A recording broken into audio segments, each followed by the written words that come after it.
अल्लाह ही अल्लाह किया करो, दुख न किसी को दिया करो, जो दुनिया का मालिक है नाम उसी का लिया करो। अस्सलामु अलैकुम वरहमतुल्लाहि वबरकातुहू।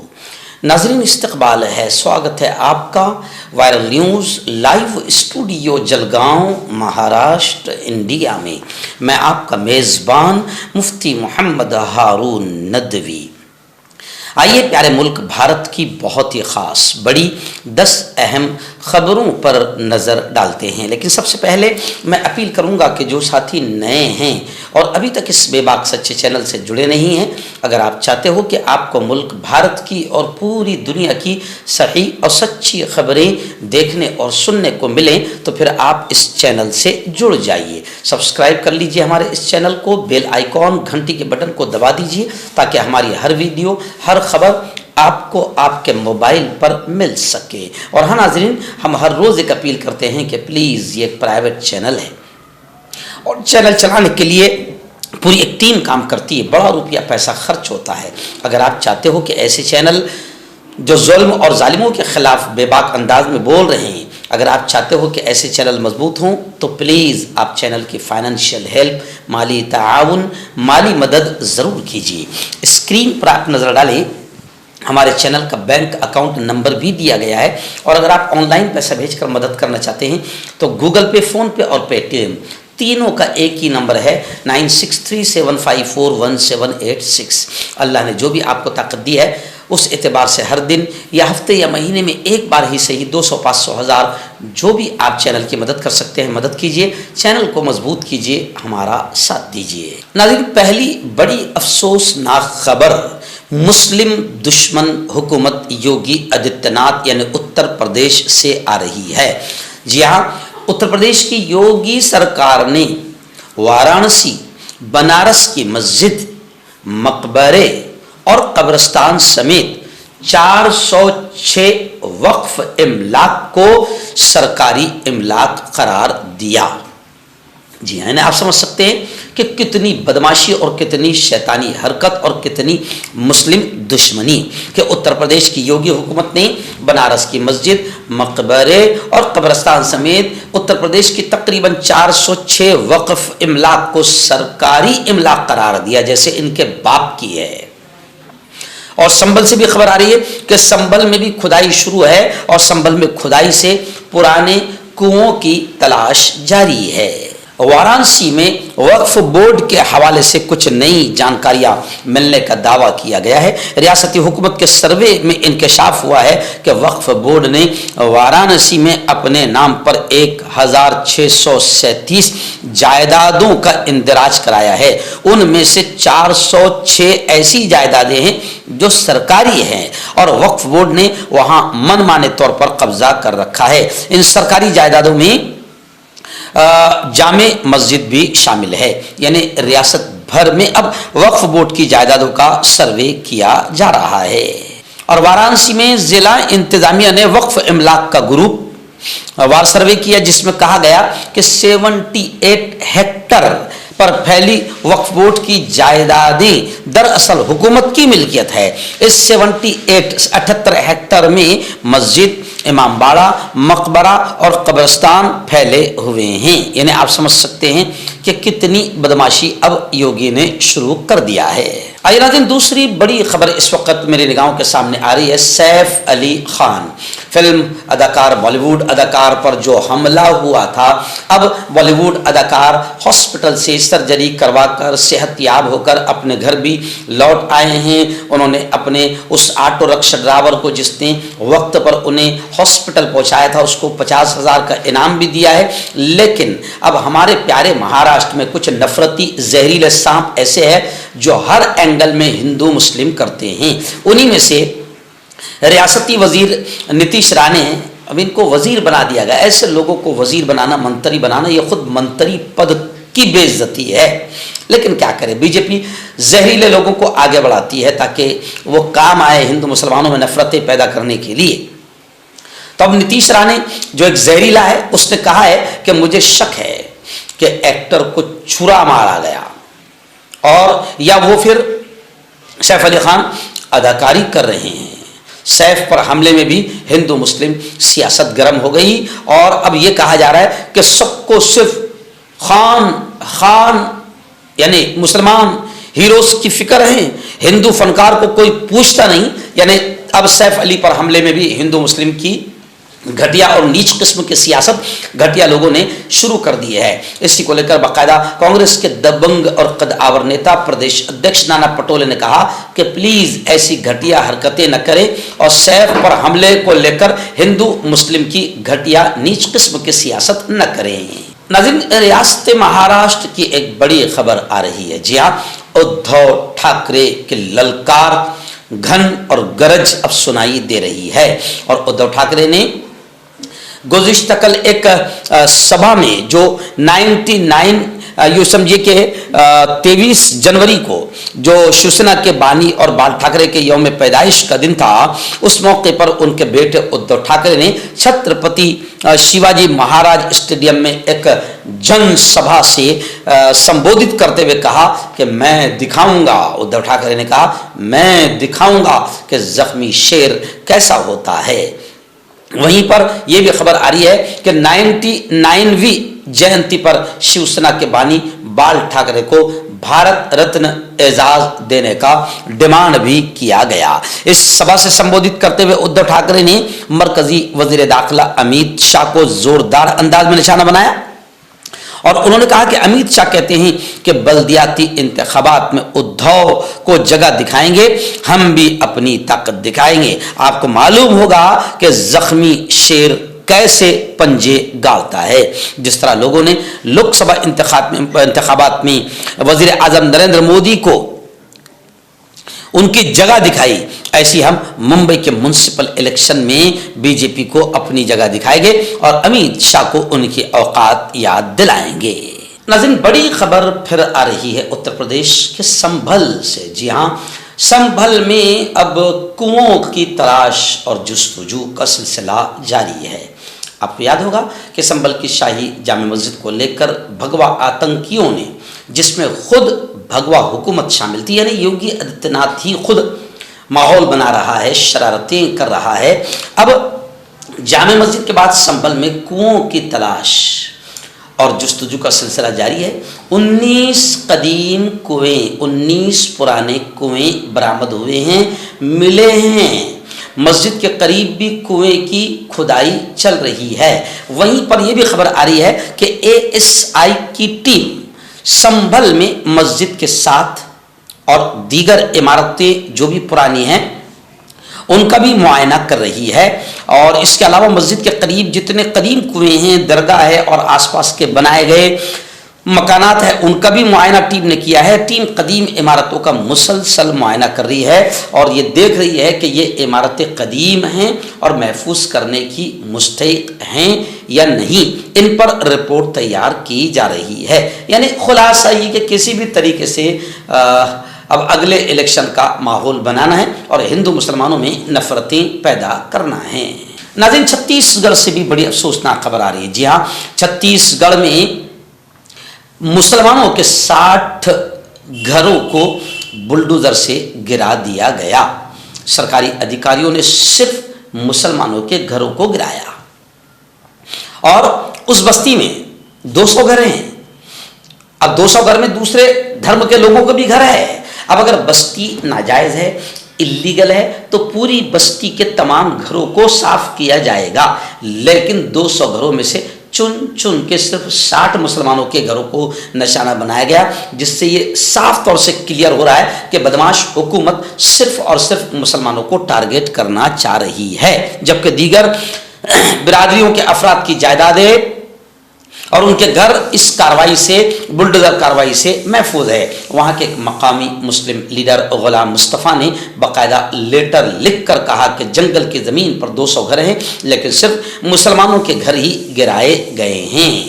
बताया जा रहा है कि 2017 में भी उन रिहायशियों के खिलाफ, जो वहाँ के लोग हैं, उनके खिलाफ एक मुहिम चलाई गई थी, जिसमें उन्हें रोहिंग्या बांग्लादेशी कहकर इलाके से निकालने का डिमांड किया गया था। ताहम चूँकि उस वक़्त रियासत में कांग्रेस की हुकूमत थी, इसलिए उस मामले को रोक दिया गया था। जी हाँ, लेकिन अब जाहिर बात है कि कांग्रेस की हुकूमत नहीं है, तो फिर बीजेपी तो मुस्लिम दुश्मन है, क्लियर तौर से दलित दुश्मन, मुस्लिम दुश्मन, SC ST OBC दुश्मन बीजेपी है, और मुसलमानों की तो खास दुश्मन है। इसलिए सिर्फ 200 घरों में से मुसलमानों के 60 घरों को बुलडोजर से गिरा दिया गया। आसाम से भी ऐसी ही खबर आ रही है। आप जानते हैं कि आसाम का भी मुख्यमंत्री मुस्लिम दुश्मन, मुसलमानों से बहाने से दुश्मनी निकालने की घटिया हरकत करता रहता है। और अब वही आसाम से जिस आसाम में पहले NRC के नाम पर न जाने कितने लाखों मुसलमानों को निकालने की कोशिश की गई थी, अब खबर आ रही है कि 270 गैर मुल्कियों की हिरासत की वजह नहीं बताने पर, यानी 270 गैर मुल्कियों को हिरासत में लिया गया, गिरफ्तार किया गया, और क्यों किया जा रहा है वजह भी नहीं बताई गई, जिस पर आसाम की इस बदमाश हुकूमत से सुप्रीम कोर्ट नाराज हो गई और सुप्रीम कोर्ट ने खुद चीफ सेक्रेटरी को अदालत में हाजिर होने का हुक्म दिया। सुप्रीम कोर्ट ने आसाम हुकूमत के 270 गैर मुल्कियों के हिरासत में रखने की वजूहात का जवाब न देने की बुनियाद पर नाराजगी का इजहार किया है। यानी आप समझ सकते हैं कि वक्त की हुकूमतें, स्टेट हुकूमतें किस तरीके से नाजायज हरकतें कर रही है और एक ख़ास समाज को टारगेट कर रही है। नाज़रीन, मेरे अपने शहर में इक़रा एजुकेशन सोसाइटी का एक अजीम इदारा है, इक़रा शाहीन जूनियर कॉलेज मेहरून जलगांव। जनाब सीनियर सहाफ़ी मोहतरम सईद पटेल साहब ने बताया कि उस जूनियर कॉलेज में तक़सीम इनामात और अलविदाई, जिसे सेंड ऑफ भी कहा जाता है, ऐसी अलविदाई तकरीब का शानदार इनेकाद अमल में आया। इस मौके पर इक़रा एजुकेशन सोसाइटी के सदर मोहतरम अलहाज अब्दुल करीम साला साहब ने नसीहत करते हुए बच्चों से कहा कि प्यारे बच्चों, अच्छे अखलाक से ही दुनिया आपके कदमों में होगी।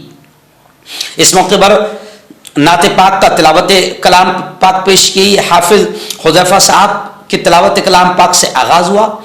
जी हाँ, ऐसे ही तहरीक सदारत मसूद सर ने पेश की और ताईद सदारत सुहेल शकील सर ने पेश की। नाते पाक का नजराना तालिबा आलिया अंसारी ने पेश किया और तराना इक़रा राहत तस्मिया ग्रुप ने पेश किया। प्रोग्राम की शानदार निज़ामत निशात फातिमा शेख याकूब ने फरमाई। इस मौके पर शेख सुहेल अमीर सर ने मेहमानों का इस्तकबाल और तारुफ करवाया और इस मौके पर अलविदा कहने वाले उन प्यारे अजीज़ तलबा व तालिबात से आगे बढ़ने की उम्मीद करते हुए उन्हें अखलाक और किरदार को बनाने की नसीहत की गई। और सदर इजलास और सदर सोसाइटी अब्दुल करीम साला साहब ने तालिबात को अपनी ज़िंदगी में उसूल ज़वाबित से गुजारने की ताकीद की। अपनी ज़िंदगी को और अपने उस्तादों और बुज़ुर्गों की इज़्ज़त करना। 12वीं जमात के बाद इस तरीके से अल्फैज़ फाउंडेशन के ज़ेर एहतमाम मिशन UPSC के ज़रिए मुसाबक़ती इम्तिहानात में अपनी नुमाइंदगी बढ़ाने पर भी रहनुमाई फरमाई गई। खैर, मुख्तसर ये कि ये प्रोग्राम इंतहाई कामयाब रहा। अब्दुल रशीद शेख साहब ने भी तलबा और तालिबात को नेक ख्वाहिशात और इम्तिहानात के लिए दुआएँ दी और मुसाबक़ती इम्तिहानात में आगे बढ़ाने पर और आगे बढ़ने पर जोर दिया। मोहतरम एजाज मलिक साहब ने बच्चों को अच्छे अखलाक और किरदार बनाने पर जोर दिया और कहा कि ज़िंदगी मुसलसल जद्दोजहद का नाम है। आखिर में अलविदाई गीत अर्शिया मंजूर खाटिक ने बड़े प्यारे अंदाज में पेश किया। नाज़रीन, एक बड़ी खबर आ रही है। जी हाँ, फार्म हाउस की पार्टियों पर अब पुलिस की कड़ी नज़र रहेगी। खैर, बहुत अच्छी बात है, हालांकि देर कर दी पुलिस ने। जी हाँ, क्योंकि फार्म हाउस शहरों से बस्तियों से दूर बने होते हैं और अब फार्म हाउस आजकल लोग पार्टियों के लिए बुक कर रहे हैं और फिर शहरों से दूर, बस्तियों से दूर, हुकूमत की पुलिस की नज़रों से दूर, सब कुछ गंदगियां वहां पर हो रही है। लेकिन अब खबरें आ रही है कि फार्म हाउस की पार्टियों पर भी अब पुलिस की गहरी नज़र रहेगी और वहां पर तकरीबात, प्रोग्राम्स मुनक़िद करने के लिए पुलिस की NOC जरूरी रहेगी। पुलिस कमिश्नर औरंगाबाद ने भी ऐसी हिदायत जारी की है। मैं समझता हूं कि ये सिर्फ औरंगाबाद तक महदूद ना हो, बल्कि पूरे महाराष्ट्र नहीं, पूरे मुल्क में फार्म हाउस की पार्टियों पर पुलिस की गहरी नजर रहनी चाहिए, ताकि फार्म हाउस की गंदगियों से समाज और माशरा महफूज रहे। नाज़रीन, रियासत महाराष्ट्र की एक बड़ी खबर आ रही है। जी हाँ, सुप्रिया सुले जो बहुत ही काबिल नेता है, कदावर नेता है, मेंबर पार्लियामेंट है, उन्होंने कहा कि बीमा फसल स्कीम में 5,000 करोड़ रुपए का गबन घोटाला घपला हुआ है। और सुप्रिया सुले ने यहां तक कह दिया कि अब हमारी रियासत महाराष्ट्र में मुसलसल करप्शन का खुद वज़रा एतराफ़ कर रहे हैं, यानी खुद मंत्री एतराफ़ कर रहे हैं कि हाँ गबन हुआ है। फसल बीमा स्कीम में 400 करोड़ रुपए का घोटाला हुआ, लेकिन इसी हुकूमत के एमएलएस का कहना है कि यह घोटाला 400 करोड़ नहीं बल्कि 5,000 करोड़ रुपए का यह घोटाला है। यह निहायत संगीन मामला है जिसे मैं पार्लियामेंट में पेश करूंगी। यानी बीजेपी ने जहां जहां बीजेपी आ रही है वहां घोटाले ही घोटाले हो रहे हैं और जनता के माल को बड़ी बेदर्दी से लूटा जा रहा है। नाज़रीन, बड़ी खबर आ रही है। जी हाँ, 12 रियासतों 12 स्टेट्स के 200 टोल नाकों पर करोड़ों रुपए का घपला सामने आया है। यानी बीजेपी के आने के बाद सिवाय घपलों के कोई खबर आती ही नहीं, घपले ही घपले। अब 12 स्टेट के 200 टोल नाकों पर करोड़ों रुपए का घोटाला हुआ। बताया जा रहा है कि फास्ट टैग के बगैर सॉफ्टवेयर बदलकर जाती अकाउंट में रकम मुंतकिल की गई। यानी फास्टैग अकाउंट, जाती अकाउंट डाल दिया गया, अब पैसा तो कट रहा है लेकिन जाती अकाउंट में जा रहा है। जी हाँ, इस तरीके से करोड़ों रुपए का घोटाला हुआ है। करोड़ों रुपए का हाईवेज के टोल प्लाजों पर टैक्स वसूली में होने वाले घोटाले का बड़ा पर्दाफाश हुआ है। एसटीएफ की टीम ने मिर्जापुर के टोल प्लाजा पर छापा मारा और 3 लोगों को गिरफ्तार किया। और अब यह बताया जा रहा है कि टोल प्लाजा से बगैर फास्ट टैग के टोल प्लाजा से गुजरने वाली गाड़ियों को मुफ्त दिखाया गया, यानी ये मुफ्त वाली गाड़ियां हैं, और उनसे जमा की गई रकम जाती अकाउंट में जमा करवाई गई। यह घोटाला उत्तर प्रदेश और राजस्थान समेत 12 रियासतों के 200 टोल प्लाजों पर चल रहा था। नाज़रीन, आज रात बाद नमाज़े मगरिब रियासत महाराष्ट्र के अमरावती जिला का एक तहसील है दरियापुर तहसील का एक गांव है दारापुर में एक बहुत ही अजीमुशान इदारा है। जी हाँ, जामिया खलीफतुल मुस्लिमीन सैयदना अबू बकर सिद्दीक रज़ियल्लाहु ताला अन्हु के नाम से मदरसा खलीफतुल मुस्लिमीन सैयदना अबू बकर सिद्दीक रज़ियल्लाहु ताला अन्हु, इस इदारे का एक शानदार बड़ा ग्राउंड है। आज उसी ग्राउंड पर सालाना इजलास आम इस इदारे का होने जा रहा है, जिसमें मुकर्रिर खुसूसी के तौर पर मुझे बुलाया गया है। यहाँ से तकरीबन 200-225 किलोमीटर मेरे अपने शहर जलगांव से। अभी बस मैं जुमा पढ़ाकर यहाँ से निकलूँगा। दुआ कीजिए कि अल्लाह सफ़र आसान करे, मेहनतों को, दीनी खिदमत को अल्लाह कबूल करे। और मिर्ज़ापुर अपने दरियापुर तहसील और अकोट और आसपास के लोगों से मैं गुजारिश करूँगा कि दारापुर के आज रात के इस प्रोग्राम में बड़ी तादाद में तशरीफ़ लाएँ।